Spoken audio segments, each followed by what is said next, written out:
Hey guys, what's up? And welcome back to another edition of Fore Dad's podcast with your host Don Julio and myself, Teeds.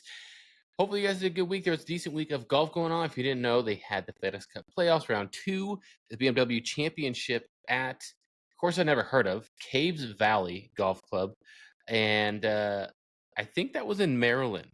Do you know if that's what it was? I I think believe so. cool name. Let's see. Caves Valley was in Maryland. Yes. Yeah. And this was when the shortened field, or tighter field, should I say. Scotty Scheffler, again, jumping into it really quickly. Scotty Scheffler wins. Shocker. But I know I didn't watch too much of it, but I've noticed a lot of clips of Robert McIntyre. And apparently he's been playing very, very well. And he shot 3 over on the final round. If he just would have shot even par, he would have beat Scotty Scheffler by a shot. But he ended up shooting that, and he lost by 2 strokes. So, leading up into the Ryder Cup, he definitely could be a pick depending on how well he's playing. I just feel that BMW Championship round 2. Now we're going to go into the final one coming up. We'll talk about some of our picks in a little bit, but it'll be interesting. It looked. Dude, Sky Scheffler peaking at the right time without his caddy, too. I don't even think his caddy was with him, which is also kind of wild. Yeah, that was something else I had heard, that his caddy wasn't able to make it just due to some personal things that kind of came up, kind of like us in our golf round that was supposed to happen on Sunday. Yeah, spoiler. Sorry. Yeah, it didn't happen. Yeah, but it's okay. Like I said, we have all of Labor Day, so basically, I'll be there from Friday to Tuesday. Yeah, Julio's not leaving until we play. So regardless, he will be here. So yeah. So, but no, dude. I thought it was.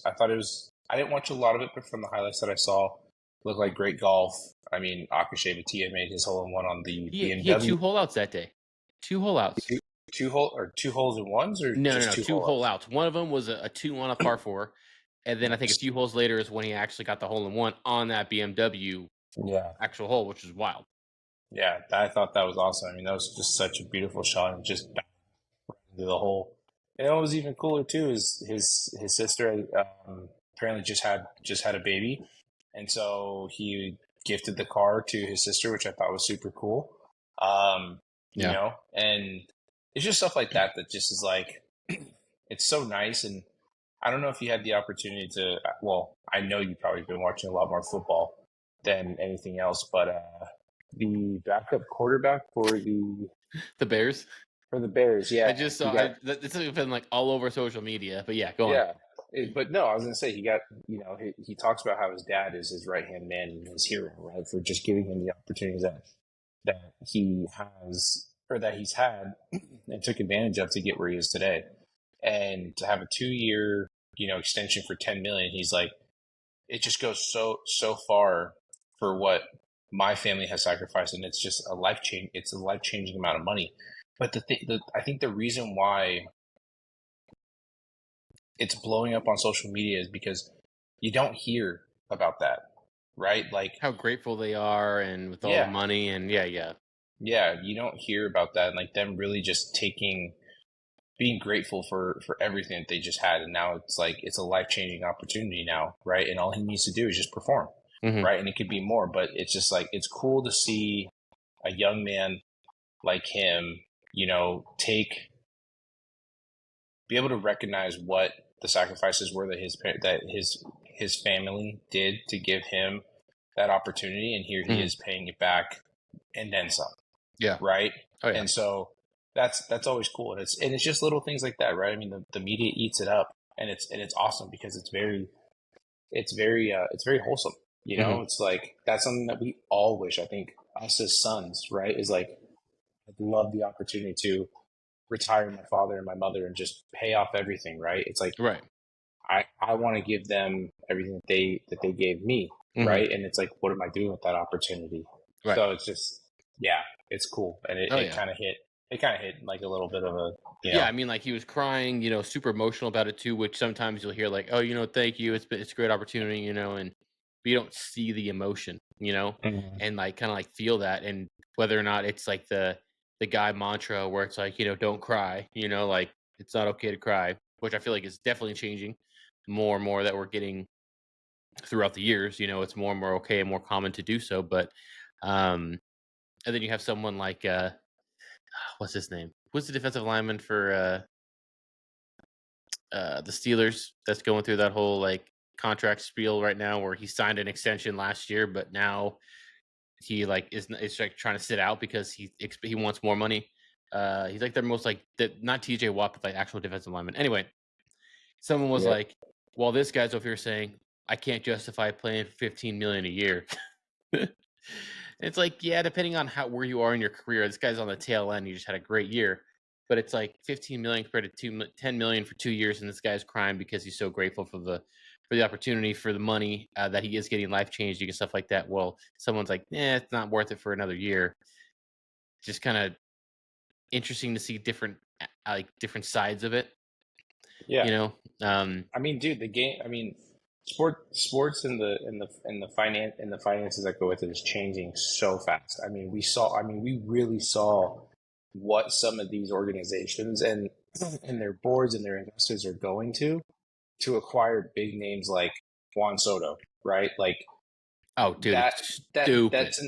that's an astronomical amount of money that he's going to be receiving, and he's only what 20, 24, 25. Yeah. Hmm. Yeah, I and mean, it's like yeah. Go, no, no, keep go going. ahead, go ahead. No, go for it. No, finish. I was I'm just sorry. gonna say the fact that like he was sitting there feeling that he could get that Otani money, but it's like, I mean, look at Otani. Otani can, I mean, Otani gets Can hits, right? hmm I mean, he drops bombs. Then Yeah. on top of that, dude throws 105 miles an hour on the mound, right? And I mean, he's quick. Like Yeah. that's the other thing. He steals. Like you don't see Juan Soto doing that. If anything, he's kind of more of a liability in my opinion because when he plays defense, like Cost the World he, Series pretty much, right? Him and yeah, Aaron Judge yeah. last year. Yeah, when he plays defense, it's like when he first came up, he was what they called like reckless, right? Where it's like, Mm. whoa, we need you to kind of tone it back because we have an investment on you, right? Right. So where now he's like soaked it up, where he's like, shoot, dude, if I hit, you know, 20 dingers this season, like it's awesome. Like Yeah. I'm gonna get Yeah. paid, Otani's like the right? first like six tool player, because he could pitch on Mm-hmm. top of everything. But I was gonna say, like, the crazy thing is you have the contracts where you have MLB, which are obviously astronomical because there's no salary cap. And you think Juan Soto with his crazy salary is insane. But then you can think about soccer in the Saudi Arabia League over the last few years. Messi and Ronaldo, they're pushing a $250 million to $500 million a year contract just to Mm-hmm. get them in there. I think Ronaldo's whether it's 250 or 500 million for 1 year because of all that dang oil money that they get in Saudi Arabia, whatever it is, just so they can say that they got him. It's like that is just absolutely mind blowing. Like that's like the economy of like half of the world in like Mm-hmm. 1 year, which is Mm-hmm. like insane. Maybe that's a jump, but like it's just a crazy number for a single year. But anyway, yeah, money in general.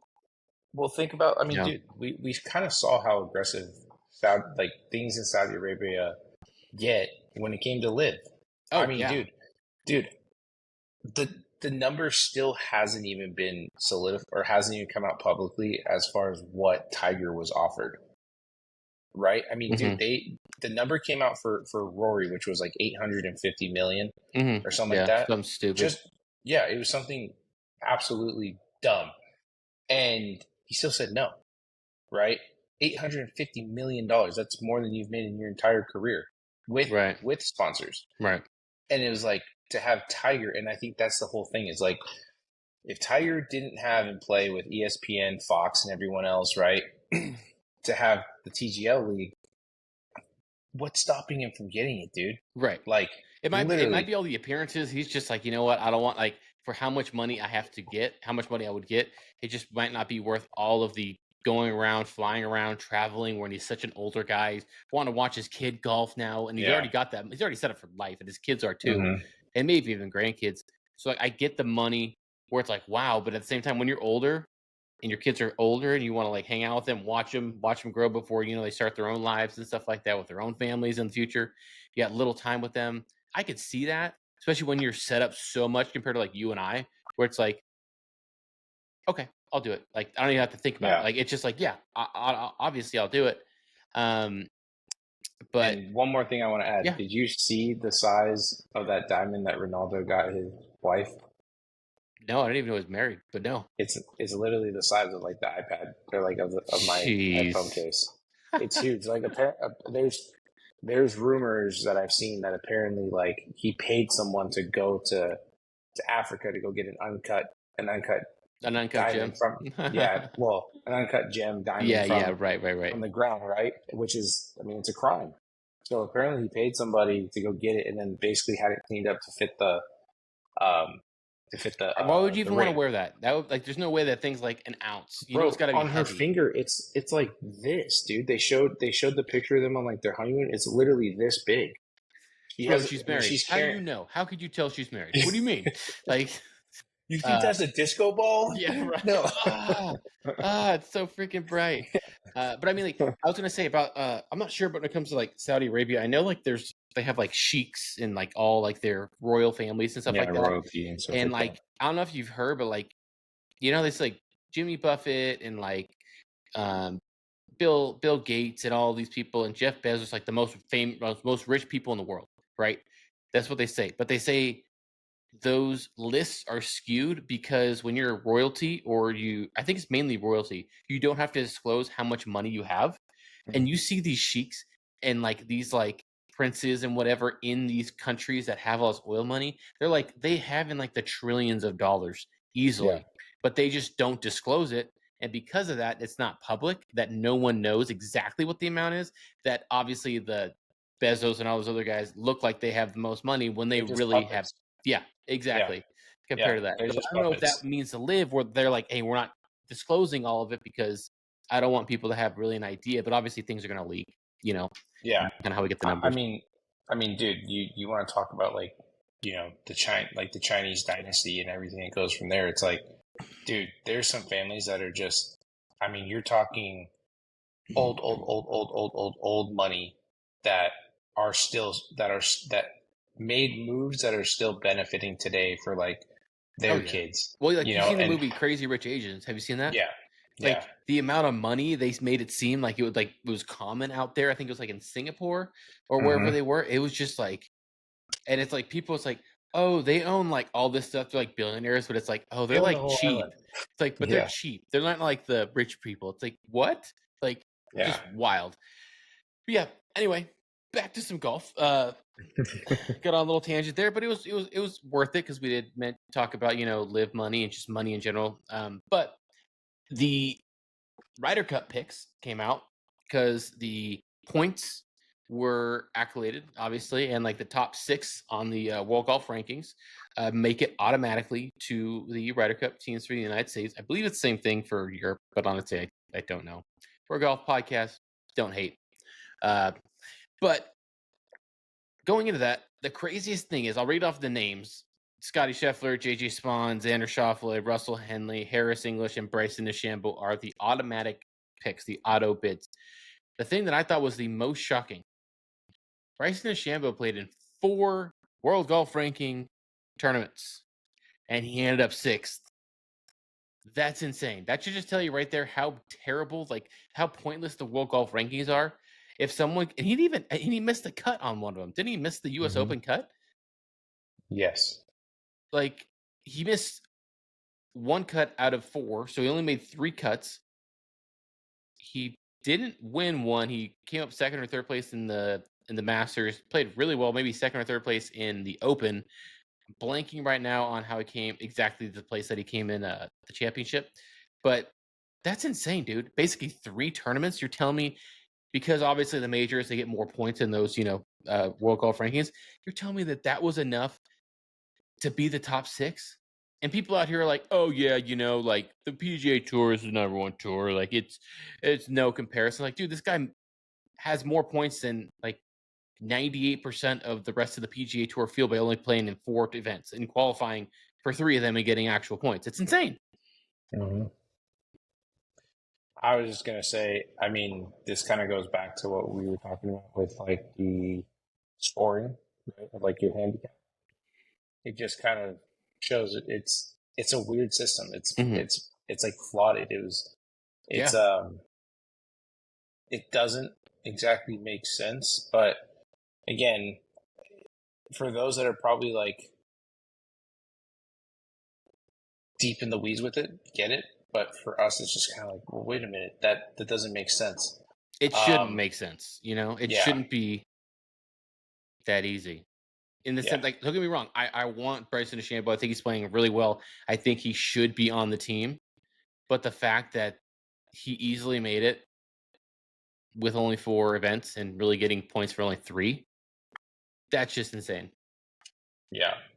I mean, and also dude, there really wasn't like when you look at other players. I mean, was there anybody else that was spectacular that was going to kind of like the only surprise person I see up there is JJ, right? Right. I And mean, he definitely came out of nowhere. yeah. So that's what I'm saying. Is like everyone else's name kind of seems like they should be there. I mean, even like Harold English, I don't know. That's also one that's just kind of out of left field. But, Mm-hmm. Xander, I feel like Xander hasn't had the best year this year, but he's still in the top, right? Mm-hmm. Well, I gotta look at that picture you sent me. Who Well, else? well, here, let me read off the points. I'm looking at the Ryder Cup rankings right now for the United States, and Even they Russell list the Handler points. doesn't make Dude, sense. this is wild. Scotty Scheffler, 37,180 points. Number 2, JJ Spawn, 14,851 points. He more than doubled everybody. There's no one that's even remotely close. It's like JJ Spawn just under 15,000, Scotty Scheffler not just under, but just over 37,000 points. And then right after that, it's literally like the neck and neck.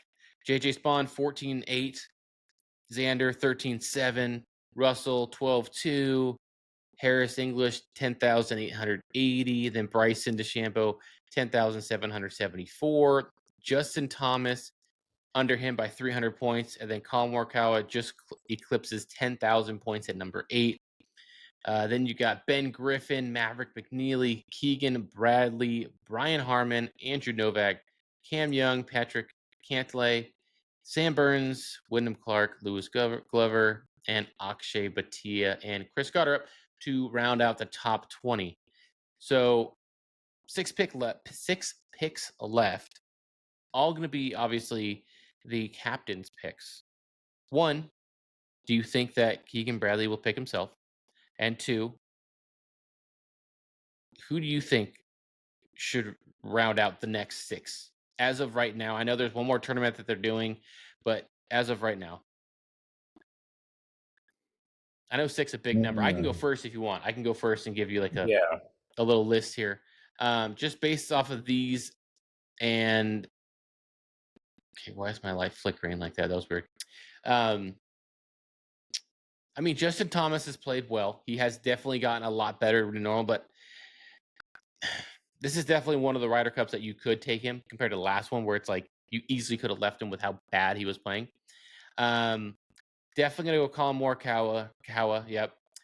Maverick McNeely, just a great American name, dude. Maverick, gotta have him.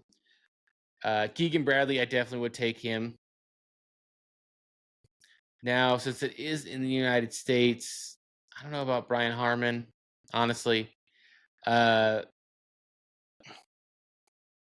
think Patrick Cantlay would be a great pick as well. I mean, I felt like he did pretty solid, in Europe when they played in Italy, especially with the whole hat thing and how he handled like that big putt that shut everybody down. And then honestly, I feel like Chris Gotterup has been playing very, very well recently. And how many is that? That's 1, 2, 3, 4, 5, maybe 6. I mean, maybe I might pick Justin Thomas just because, again, he is Justin Thomas and he has turned it around. And he definitely has pretty much gotten right there, right underneath Bryson DeChambeau for almost a lock. But, I mean, overall, you can't really go wrong. Ben Griffin, maybe. I don't see that like eye of the tiger in his eyes, like when like when Tiger would just get into zones, or Scotty Scheffler, Mm-hmm. you could just see that dog in him, where it's just like, dude, Mm-hmm. like, and Ben Griffin, I mean, maybe it's because he wears sunglasses, nothing against him, probably better in the long run. You're not squinting as much. You're gonna have those, like, what do they call them? Like the little crow's feet or whatever Yeah, on your eyes when he gets older. But I don't know. Maybe that's how he stays cool under pressure. definitely. I definitely could see Keegan picking himself to play. Hmm. I think historically he's performed very consistent, very solid. I mean, he is a competitor, right? Behind him, I would like to see Cameron Young. Okay. I think I think Cam brings a lot of intensity, or he could bring a lot of intensity to the Ryder Cup team, right? First time there. I mean, he plays pretty dialed in. He can perform in high pressure situations, but I mean, dude, he rips the ball. Hmm. You know, Yep. he rips the ball and he's consistent, right? It's not very often that you see Cam having a pretty rough time. I think it's more just sometimes the putts get away from him a little bit, right? Mm. But that's also, I think that's very common for longer hitters. Yeah. Paul Morikawa, I think it would be good to see him. I do agree with Patrick Cantlay. Trying to think of like who else. It's hard for me to say Justin because I feel like Justin has just gotten a pass so many times I where agree. it's just Yeah. kind of It's where tough now because he's actually played well, but it's like I don't are want to you gonna show like up? hurt him for like not supposed to make it last time when he didn't deserve it and like Yeah, that if it's really going to help us. But I mean, I don't know. yeah.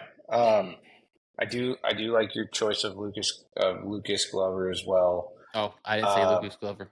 oh, well, I think Lucas Glover could I think he could do pretty well. Yeah. He kind of floats around the top. You know, this year he's had a little bit. You've seen his name up there a little bit more. But I think it'd be a great opportunity for him. Last guy, I think Brian Harmon's like dead last on Okay. my list. I mean, dude, there's nothing wrong with him. He's not a bad golfer. I think the biggest thing is just kind of like Patrick Cantlay Here taking comes 3 the minutes to hit his waggles. Here comes ball. the waggles. Yeah, Yeah. here comes the waggles. But I will say there has been, if you look at it statistically, there has been a huge increase in his strokes gained on his putting since he's changed out to the zero torque.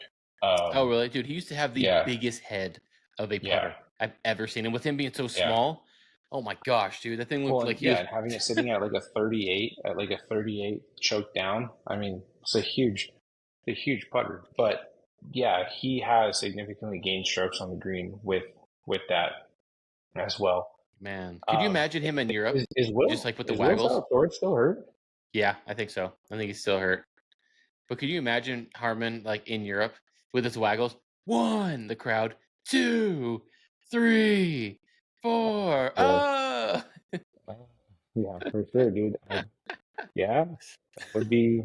I would totally leave that. Give me another drink, and I'll be your man. I'll do it Yeah, one that time. I'll would get be kicked funny. out. It'll be worth it. That would be funny for sure. That definitely would be funny. But yeah, I mean, even if we got that list of players, I don't think we would disappoint. It's just unbelievable for some of the names that you see up there. Hmm. Right. That's all. Yeah. I agree. I agree. I'm bummed that Brooksy's been injured a lot of the time. Obviously you have uh Dustin Johnson. He's been struggling. I think since he didn't, excuse me, since he didn't win, live, no, living in, no, live Michigan is this week. He didn't win Indianapolis. If he doesn't win this tournament, it'll be the first time ever in his career that he didn't win at least one tournament that year. He's won one tournament every year at a minimum, every single year he's been a pro. So this will be the first time ever that he hasn't, which he hasn't played terrible, but like he hasn't won anything. Which is wild. He's been messing around a lot with the putters. Dude, Like he has. that's Doesn't he? I've seen him like two or three in the bag sometimes. yeah, If he's like practicing yeah, with. yeah. He's been messing around a lot with the putters. He's been striking the ball great, but feel like I feel like putters wise, the few live events that I did get to watch some highlights, I did see some stuff. I mean, dude, he's blasting the ball 3-4 feet by. I mean that's either the putter's just super hot or he's just getting a little jerky, Yeah. right? At it. I mean, he was definitely he's gone back between like a Phantom Scotty, a Lab. I was gonna say, I thought you tried some labs out for a little bit too. Yeah, and then he did have the LA Golf like Bell. What was it? He had the LA Golf Bel Air in there for a while. I think he had that in the bag like after Grant and Phil beat him and his brother. Okay. Yeah, but I mean, dude, that's a lot of putter switches for him in particular. That's never good. It's Yeah, never good if you see a pro yeah. with a lot of putters messing around. Like, Well, and dude, that's kind of been the common thing. Like, that guy on TikTok that's like the equipment master. I mean, dude, he's caught Hideki Matsuyama with. I think through this season. I think he's caught him with 24 different putters. Um, uh, Colin Morikawa is up there just as many. Trying to think who else. There's a few other guys who have like switched out putters like tremendous or just a lot. Um, but those are the two that have the most right now. yeah, I mean, like for me, that just is insane. Like, of course, this isn't my profession to be like the professional golfer that these guys are, but to think that in their minds they're like, hey, if I use this putter, more putts are going in. If I use Mm-hmm. this putter, more putts are going in. At the end of the day, at least in my opinion, the two things that I want in a putter are one, feels comfortable. I feel like I'm comfortable with the weight distribution and all that. Whether that means, lie angle balance, whether that means a mallet, whether that means a blade, whatever that is. I'm comfortable with it where I know I'm comfortable with the distances and stuff like that. Two, I want it to hit my starting line, make it hit my starting line very consistently. I want that to be easy. I want me to line up the putt and me to hit that line where I want to hit it. Other than that, like, I don't know what else you want in a putter. They're not going to put it in for you. It's impossible. And these guys are so dang good that they can putt with a dang, like, U.S. kids putter and beat all of us, like, easily, handily, with not even practicing with that or hitting any putts. Like, they're just that good. But for them to, like, have, like, these little micro differences in putters, thinking that, hey, this one will help me make more putts. It's like, well, at the end of the day, it's user error. And if you do, and there's like maybe like two or three, maybe 3 to 5 different ways to make a putt. Like, let's say like a 10 to 15 foot putt or whatever, maybe a few less, but you have the line and you can either hit it hard and not use too much break or play more break and hit it less.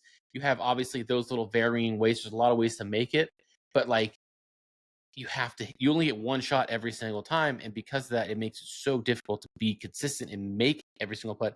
Every course has a slightly different undulation, slightly different, green speed, slightly different grass as well. Dew point, how hot it is, how humid it is. There's so many different variables there where it's just out of their control. And obviously, like we always say, golf is like in between the ears, but some of these guys, man, like Tiger, I felt like at least when he was dominating for a long time, he stayed with like that Scotty Cameron with the red dot, putter for Mm-hmm. like the longest time. That's like one of the most I think probably the most common, like Scotty Cameron. It's the most desired. The Yeah. most desired Cameron in history was the Newport 2 with no line, slight offset with a little bit higher slant neck for a more squared face. Like it was beyond its time. Basically, like Tiger's putter kind of redefined what. And for those of you that are hearing me, you might disagree, but for those of you who understand the engineering behind that putter, it was a slightly longer neck, so then that way the face stayed like a center balance putter because all he did was just take it straight back, straight through every time. He never like took it inside, never took it outside. His putting stroke, according to Scotty Cameron, was just absolutely perfect. Like there was no inconsistencies, and so that putter only helped that by keeping it on the line in case if he did have one. So when he hit it square, like that wear mark, it was perfect. I mean, most blade putters hang. They have a slight toe hang, right? Right. This one had a lesser than slight toe hang, so it was kind of like a good combo between a center balanced face with just a slight toe hang, kind of like what a slant neck would be on a mallet putter now, is like what it was on Makes that. sense. Uh-huh. Yeah, Interesting. Yeah, well, I yeah, mean, I just feel interesting when I hear that because I'm like, dude, like, putting's hard, you know? it is. It's so hard, It's luck. regardless if you have the practice or not. Like, putt, you could, it, like, you can miss it really easily. You can make it really easily, putts. Mm-hmm. But, like, it's much more easy to miss the putts, but everyone expects that, oh, if I get this putter, it's going to help me this. I just wanted to start on the line that I want. And if that line ends up being the wrong line, that's fine. But as long as I'm hitting the line that I want to hit it on, that's my thing. Because that's what I've always struggled with is hitting the line that I want. And that's what my new lab has definitely been helping with. I've been making the Mm-hmm. putts because I'm still putting in like a BITCH and not getting into the dang hole. But that's obviously user error. And now my goal now is, hey, don't leave any putt short. Try to get it to the hole or a little bit past. Don't leave them any short. And you can look at my YouTube video or our YouTube videos that we got up. I'm just short and it just annoys me because I'm right on line. And I'm like, you hit it, you make it, but I'm not hitting it. Mm-hmm. And again, that's me also not having as much time practicing with the putter as well. And so I'm just worried that I'm going to hit it. I'm just like, the distance control ain't there yet. Yeah, yeah, and I mean, like for me, I mean, I went through what after my tournament at San Rafael, like I think I went through like 3 putters in like 4 days. It was bad. I went from my swag putter to my Odyssey prototype to then uh, my ping, my ping PLD putter, and then I went to the B2 lab putter for a little while, and I was like, okay, it's not me. Like I'm hitting everything pretty consistently, and then I got the lab DF3, which I've been putting really good. That face is like actually super good, and it's hot. It's just like the one thing is I like maybe just because it's a little bit slightly longer. I don't know if just the shaft angle line's better, but it's just kind of like I lined it up, I take it back nice and smooth, finish long through it, and I'm there. And I'm like, why couldn't I just do that? Right? It's either it's in the hole or it just dies like a foot before or a foot past, and then it's just a tap in for a par or Yeah. whatever it may be. What color head do you got on that? Is it red? Black. It's all It's all blacked black. out. Okay. Yeah. Yeah, I mean, teach their own with the putters, but I mean, that's why you just have one putter. You don't have 7 or 8 on hand that you can mess around with. You only have one. You only get one option. Okay. Keep it simple. Figure What it is out, man. what was it? Kiss. Keep it simple, stupid. Yeah, exactly. But another thing I want to bring up is the PGA Tour schedule had just been released. Signature events are out. You obviously start with the Century, at Kapalua, the Plantation Course. Then you got Pebble Beach Pro-Am at, AT&T. Then you got the Genesis down in Palisades. They're bringing it back. Arnold Palmer, RBC Heritage. And this is a new one, the Miami Championship. Going back to Trump Doral, the Blue Monster. Now, all those people that were like, well, Trump Doral's not a tough course. Live plays in yes, it. Oh, man. Oh, It now is you're a going to see. very hard course. Now you're going to see, the PGA Tour guys, and we're going to be interesting to see what they say there, comparing the scores last year to this year. It is a very, very hard course. I can say from personal I know it experience. is. But the PGA Tour bots and all those people, they're just like, oh, any course that Live plays is really not legit. Like, I'm sorry. It's just. Yeah. We're gonna see the PGA have its lowest watch. Its lowest viewership that weekend just because it's at a Trump course. Oh, dude, right? Oh, man. I believe it. Yeah. I believe it. Yeah. Tony's not going to watch it. Happy Gilmore's not going to watch it. Man, that'd be wild. But it's crazy. They're going back there, which I didn't know if they ever would. I mean, the fact that they're doing it a year after that Live Miami happened, I thought that was kind of wild. Then they got the Truist, which I'm not sure where that's played at. I hadn't looked too into that, but they got the Memorial, obviously, at Jack's course. I think it's in Ohio. It's like Mhm. Muirfield Village or whatever, the course. And then Travelers, probably in Connecticut, again, where they usually have it at. And that's just the signature events. That's not the whole schedule itself. Apparently, the Barracuda Championship's not there. It's not there, but they're also apparently bringing back a lot more Monday qualifying events, which I believe they took out I'd see last that. year. So that's interesting. I'm all for that because I think it's really cool for people to actually have a shot to enter the field by qualifying. And yeah, I mean, I didn't really see any change there, just besides the Genesis going back to Pacific Palisades at the Riv. You know, gosh, I can get into so many tangents with what they've been doing over with those people and screwing them over. But this is a golf podcast and not anything else that I'm not going to mention at the time. But I mean, anything you want to mention about those, signature No, events? I'm pretty excited to just see. I'm pretty excited just to see Doral back in the back in the mix. Yeah. One last thing I was or I know we failed to mention was today the Creator Classic took place at East Lakes.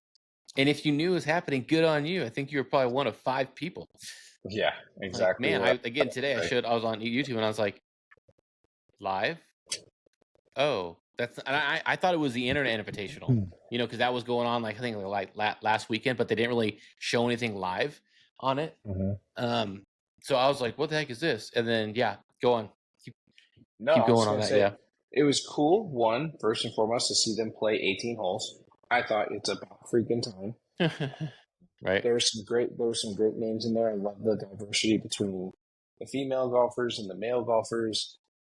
Kind of the back and forth between the players. Like everyone was talking about how Sala had a bet going on with Roger Steele, and last year he didn't pay up, and this year they basically have done like a huge carryover. You had Micah Morris who was there, uh, Grant Grant Grant Garrett was Yep. there, Garrett was there. Dalkey, Brad Brad Dalkey, Dalkey was and then there. The other guy that he was playing with. yeah, James Walsh or whatever his last name was, the guy who played at Gonzaga, played a little Yeah. professional. Mm-hmm. He was there. I mean, it was just good, man. It was awesome to see. The Short Game King was there, so Yeah, I saw that. And you then I know, think Paige Spranek was there as well. I didn't see it, but I think she was she like was one just of the people she was just walking on the around. cover thing. Yeah. Yeah. But dude, did you see like the final putt and there was like a sudden death? It was Just pouring rain. dumping rain. Oh my Yeah. gosh. Yeah, it was dumping rain, and freaking Brad sinks it to win, which was pretty awesome. Yeah. Frog popped Yeah. out of the hole when he drained it. It was crazy. Yeah, exactly. Freaking fast. Yeah, it was good. So it was just nice. I thought they did an awesome job covering it. They had a lot of creators there, so it was nice, and it looked like a really, really well put together event, which was awesome, dude. I was very impressed with that. I didn't get through all 3 hours of it, but I just kind of fast forward and saw everything. Mm-hmm. But looked like some great golf, and hopefully there's more. But I would like to see some more marketing around it. Oh, 100%, dude. I feel like there was none at all. None. Yeah. It's just like surprise. Yeah, we're here. It's like a pop shop pop up event, like, oh, by the way, where are we gonna be next? Oh, here we are. Like on a Wednesday in the afternoon, like in the morning, like what are we doing here? Like there's literally gonna be like no event like after this week. Why don't you play it on a weekend when everyone can watch it? But yeah. So anyway, before we wrap up, or while we wrap up, or I guess the last thing we could probably talk about before we do wrap up is we're at the final round for the FedEx Cup playoffs is this week. By the time this podcast comes out, it'll be Thursday morning, and you'll be already seeing those golfers go out there. They did change up the way that they're playing this now. They're not starting with 10 under, with the number one leader of the FedEx Cup. Everyone's starting from ground zero. Everyone's got the zero score, basically. How do you think it winds up? Do you think that Scotty Scheffler, who has obviously dominated, runs away with it again? Do you have a sleeper? Do you have someone who you think might, you know, uh, surprise you? Because again, there's no advantage for the person that's played the best, which I kind of think sucks. I think maybe they didn't have to do like a 10 shot lead, but maybe like a 2 or a 3 and leave everyone else like to nothing. Just at least give them something because there's no benefit, in my opinion, unless they set up a match play and they rank everyone that way. I, I think it's interesting. I mean, I think I think starting everybody off on the same level on an even floor just makes it that much more. It's anybody's game, right? Anybody Yeah. can go get it. I mean, who knows? Scotty maybe comes out, shoots 59 the first day, and like everyone's just like, forget it. I'm going I'm home. just here. Yeah, I'm just here now. You know, Yeah. or you could have a guy uh like McCarthy come up and or is it McCarthy? Who? Which Uh, one? give me, I'm trying to look please. for. Yeah, McCarthy. Danny McCarthy. Is that who we were talking about? Well, he's not No, who was the guy who Maverick McNeely. was that? Was that the guy who was behind Scotty? Uh, JJ Spawn, No, Rory forget it. McIlroy, Ben Griffin, Russell Henley, Robert McIntyre.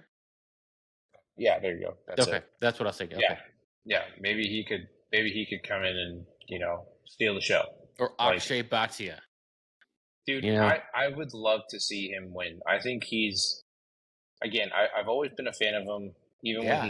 Even when he started off, I think he has such a cool swing. Lefty. From the left hand side, and maybe just looks so cool because he's just a twig.